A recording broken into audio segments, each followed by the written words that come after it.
Entrevistas que lo conectan al mundo. Así amaneció. La cuñada del presidente del Perú es buscada por lavado de dinero. Palacio de Gobierno y la Casa Presidencial, una vez más, han sido violentados con un allanamiento ilegal. El plenario del Congreso de Perú, suspendido por los incidentes entre miembros del partido del presidente Pedro Castillo y diputados de la oposición.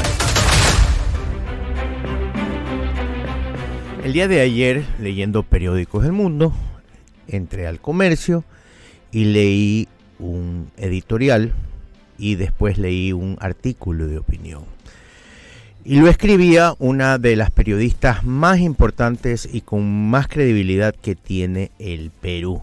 Ella nos ha acompañado antes aquí, ella es Patricia del Río, tenemos la suerte. Y le voy a preguntar, Patricia, ¿cuál es tu furia? ¿Cuál es mi furia? ¿Cómo estás, Guillermo Ereta? ¿Qué tal? Muy buenos días. Creo que el hecho de que nos hemos mediocrizado en general, ¿no? Y no es lo más importante ni lo más representativo de la clase política o de los ciudadanos peruanos lo que está en este momento en el poder. Y no solo me refiero a la posición del presidente Castillo y claramente sus vínculos con la corrupción, sino a la pésima oposición y al nefasto Congreso que le hace comparsa, ya sea avalando la corrupción o poniéndose de costado con respecto a su labor de fiscalización o teniendo una posición racista, discriminatoria, que no tiene ningún asidero y que lo ayuda a victimizarse, ¿no? Así que sí, estoy enfurecida, ¿para qué te voy a mentir?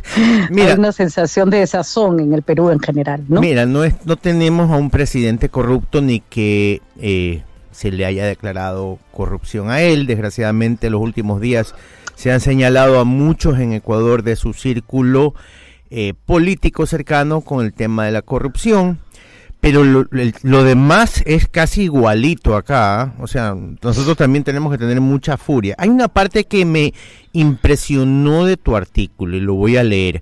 Avísennos cuando todo haya explotado para salir a reconstruir sobre las ruinas que una vez más nos dejan los políticos, como señal de su desprecio. ¿A ese nivel están ya? Sí, hay una situación muy particular en estos momentos en el Perú. Las cantidades de evidencias que aparecen sobre la corrupción, que no es cercana al presidente Castillo, es de su entorno. O sea, no me refiero a que son ministros, no, son su esposa, su hija, su brazo derecho, sus ministros, que si no están fugados, están perseguidos o están en este momento de colaboradores eficaces, ¿no? Entonces tenemos este escenario de corrupción que es insostenible, un Congreso que es realmente una vergüenza y una población que no se queja. Es increíble, en otras circunstancias los peruanos hemos salido a las calles, hemos reclamado. Creo que es una mezcla del agotamiento de la pandemia y la sensación de que si sale Castillo va a venir alguien peor. ¿Hay alguien peor? Perdón que te pregunten, ¿hay alguien peor? Sí, creo que siempre podemos estar peor, ¿no? Porque nuestra política en los últimos años se ha convertido en un nicho de grupos que buscan el beneficio particular. Y vengan de la derecha o de la izquierda. El ejemplo más clamoroso es que mientras Castillo destruye el país en el Ejecutivo, el Congreso ha aplicado leyes para retroceder en reformas universitarias, en reformas electorales, en beneficio de grupos pequeñísimos con intereses mezquinos que le dan la espalda a la población. Entonces uno dice, no hay un solo líder, que se oponga a Castillo y que tengan mínimo de credibilidad en estos momentos, ¿no? Y hay que decir, hizo mucho daño el hecho de que se hablara de un fraude electoral que en realidad nunca existió y que lo único que hizo fue debilitar a una oposición que se volvió poco creíble y entronizar a un presidente que se hace la víctima, ¿no? A ver, en Ecuador es totalmente lo contrario. El presidente, como tú sabes, es de centro derecha y la asamblea de oposición, ya no sé de qué es. Pero ¿por qué crees que Latinoamérica ha llegado? Porque no solamente son ustedes, somos nosotros. Bueno, esperemos que Colombia, Dios lo quiera y los apiade y no pasen por lo mismo. Chile, la Constitución, ya la gente no está segura si querer votar por él. La Argentina es un desastre, todo el día las noticias son peores. Venezuela ni para qué decirlo. ¿Qué crees que está pasando en Latinoamérica en tu experiencia como periodista y comunicadora, Patricia? A ver, básicamente creo que los países avanzan fundamentalmente con un sistema económico de libre mercado. O sea, que eso quede claro, porque a veces me ha acusado de no sé, comunista. Básicamente respeto las distintas perspectivas, pero creo que esa es la que mejor se ajusta a un desarrollo económico. Pero en un continente donde la desigualdad es prácticamente una partida de nacimiento, una economía de mercado no funciona, pues, porque si vas a poner a todos a competir, los tienes que poner más o menos cercanos en el partidor. Y creo que lo que es curioso, porque se dice en Latinoamérica vira a la izquierda, el Perú es un país que en su comportamiento económico es muy liberal, tan liberal que nadie respeta ninguna regla. Pero ¿qué pasa? Que como hemos mejorado económicamente, la gente quiere más. Y el sistema económico, dada por la corrupción, por la protección de intereses particulares, ha generado toda una frustración. Chile creo que es un ejemplo clarísimo, Perú también. Entonces uno se pregunta, ¿por qué después de un crecimiento sostenido explotan así las sociedades? Bueno, porque el crecimiento no es parejo. ¿No? Porque el crecimiento no es parejo. Entonces, si te han dicho que un presidente de derecha te iba a poner en mejor lugar, y sí, te puso en un mejor lugar, pero hay gente que está muchísimo mejor. Entonces buscas a alguien que iguale el piso.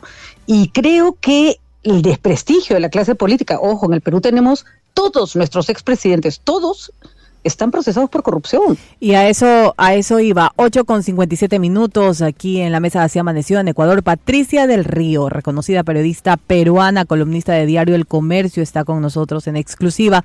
Un gusto tenerte en esta mesa. Greta Córdoba te saluda. Greta, ¿cómo estás? Muy buenos días a ti y a toda tu audiencia. Gracias. Bueno, a recapitular un poquito para que nuestros oyentes tengan claro lo que tú ya conoces, aunque el presidente Castillo no es el único, está siendo investigado ahora por supuesta corrupción en la adjudicación de obras públicas. En esta pesquisa también su cuñada, la cuñada del mandatario, Jennifer Paredes, también fue detenida. Y se sabe que Castillo es investigado por 6 casos en la Fiscalía. Causas incluyen un presunto tráfico de influencias en la compra de combustible por la estatal Petroperú en el 2021, la supuesta obstrucción a la justicia en la institución del ministro del Interior, entre otros. Tú decías, hay una pasividad de la ciudadanía, hay una pasividad de los peruanos. ¿Qué crees o cuál crees tú que sea la mejor salida para Perú en este momento? Países vecinos le dicen que llaman al diálogo en medio de todas estas investigaciones. No hay salida en este momento por vía diálogo. No la hay porque, como bien señala la Fiscalía, si es que Castillo se queda en Palacio de Gobierno, se queda una organización criminal, ¿no? Y repito, no es novedad, pero no quiere, pero ojo, Castillo gobierna después de una Fiscalía que se atrevió a meter presos a los expresidentes y que se atrevió a meter presa a toda la clase política más fuerte del país. Claro. Entonces, el contexto que le toca es distinto. Antes no ocurrían investigaciones en tiempo real. Es más, Fiscalía está haciendo una excepción. Por primera vez investiga un presidente en funciones. Entonces, a ver, si se queda Castillo, es inviable, porque a eso sumémosle, y lo que es muy trágico, que no solo es corrupto, sino que es absolutamente incompetente.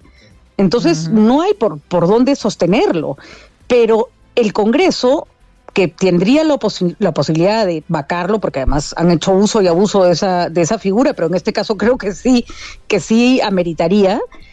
No, primero no lo quiere hacer porque protege sus propios intereses, pero imaginemos que lo hace y convoca nuevas elecciones. De verdad, Greta Guillermo, no veo opciones de que la oferta sea mejor. No, porque además quien sea que salga, que puede salir alguien más competente, con una visión más clara de lo que quiere hacer, se va a enfrentar a un país dividido, pero de una manera dividido, brutal, ¿no? dividido y en crisis. Veo que el 54% en Perú, según una encuesta, cree que Pedro Castillo está obstaculizando investigaciones de la Fiscalía. Debería ser más alto. Claro, pero sin embargo no hay pero 54 una reacción fuerte. Patricia, 54 es bajo, que nada más que la gente piense que es corrupto. Es bajo para un presidente que votó a su ministro del Interior porque formó un equipo de investigación para la corrupción. Es bajo para un presidente cuyos sobrinos están fugados de la justicia. Su brazo derecho es un colaborador eficaz que está explicando exactamente todo lo que hicieron. Los ministros involucrados están fugados. Es bajísimo, pero es bajo porque la corrupción ya no indigna a la población. Es más, hay casi una percepción de, bueno, pues ya les toca robar a esta porción de la población que no ha llegado al poder. Y digámoslo con todas sus letras, Castillo representa una población excluida de los beneficios y del poder en el Perú que y una parte importante del Perú se identifica con él, ¿no? Entonces, pero no es la forma. Es bajo porque la tolerancia a la corrupción es alto y además porque Castillo se jugó la carta de la desigualdad social. Ajá. Y él dice que es un presidente del pueblo, que lo quieren sacar porque los ricos y poderosos no permiten que el pueblo gobierne, que está usando problemas reales para cubrir su propia corrupción, pero no vamos a negar que el discurso tiene pegada porque efectivamente así es. O sea, es una mezcla explosiva lo que ocurre, ¿no? Ay, Dios mío. Patricia, sí. Nos hace falta en la radio. ¿Vas a volver a radio o no? Ahorita tengo un programa de cable en un canal nuevo. Ajá. Y la verdad que lo que les voy a decir parecerá extraño, pero no son buenas épocas para el periodismo tampoco. Tampoco son buenas. Y no porque no queramos luchar con la verdad, sino que no sé si la gente quiere escuchar las cosas que tenemos que decir, de uno y otro lado, ¿no? De uno y otro lado. No sé cómo pasará en Ecuador en estos momentos, pero la verdad se ha vuelto un bien escaso y poco atractivo para gente que quiere escuchar lo que quiere escuchar, bueno, no lo que le tienes que decir. Nosotros vivimos eso durante 14 años en un gobierno, ya sabrás cuál, pero tenemos que estar aquí porque alguien tiene que decirlo. Te extrañamos muchísimo en radio, no por algo eres la periodista con más credibilidad que tiene el Perú, y ha sido durante tantos años un ícono en la radio, donde todos los que hacemos radio en Latinoamérica te extrañamos. Patricia, espero que la rabia se te vaya algún momento. Que se transforme. No, yo tengo rabia. Yo tengo rabia, yo me sumo. Sí, no es cierto, cólera, porque nuestros pueblos, y con eso quiero terminar, son mejores que sus gobernantes. Así es. Nunca ha sido más claro eso en Latinoamérica. Wow. Los latinoamericanos somos mucho mejores que lo que nos gobierna. A ver, repíteme esa frase que me encantó porque la voy a hacer repetir en esta radio. Por favor. Los ciudadanos, los latinoamericanos, somos mejores que los que nos gobiernan. Esas personas nunca nos han representado menos y tenemos que recuperar la decencia en la política. Y creo que les prometo que se me va a pasar la rabia para luchar por eso todos los días hasta que las cosas mejoren para nuestros países. Patricia del Río, periodista peruana, columnista de diario El Comercio de Perú y ahora creadora de podcast Letras en el Tiempo. Patricia, muchísimas gracias por estar nuevamente aquí con nosotros y te deseamos lo mejor a ti y a todo el pueblo peruano. Lo mejor para el Ecuador también. Muchísimas gracias, Guillermo Ureta. Un gusto como siempre.